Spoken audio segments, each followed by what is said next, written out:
प्रणाम सब मिथिलावासी के। हम शालिनी झा आ ई हमर दीदी छथि अर्चना झा। हमसब एकटा बटगबनी लऽ के अयलहुँ हेँ जे एखन 15 दिन जे छै से पंचमी आर मधुश्रावणी तक ई गीत सब चलैत रहै छै, तेँ ई गीत सुनू सब गोटे। सखी है आग लागल किस्मत में, पिया मोरा भेटल शराबीना। सखी है आग लागल किस्मत में, पिया मोरा भेटल शराबीना।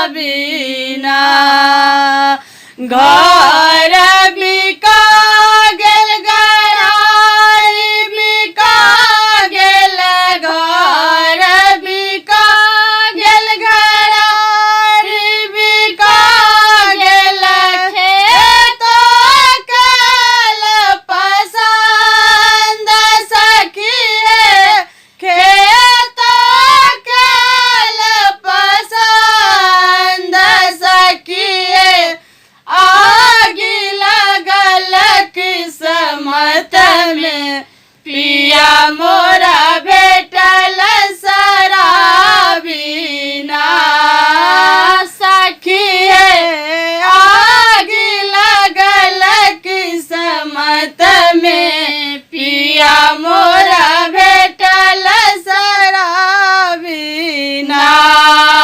टीका बिका गेल, नथिया बिका गेल, टीका बिका गेल, नथिया बिका गेल, झुमका कल पसंद सखी है, झुमका कल पसंद सखी है। आग लागल किस्मत में, पिया मोरा भेटल शराबीना।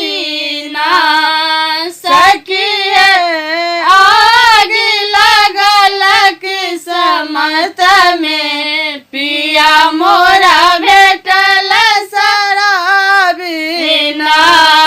चूड़ी बिका गेल, लहठी बिका गेल, चूड़ी बिका गेल, लहठी बिका गेल, साड़ी कल पसंद सखी है, साड़ी कल पसंद सखी है।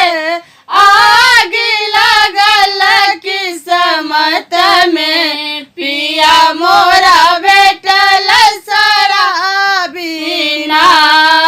सखी है आग लागल किस्मत में, पिया मोरा भेटल शराबीना। धन्यवाद। जय मिथिला, जय मैथिली।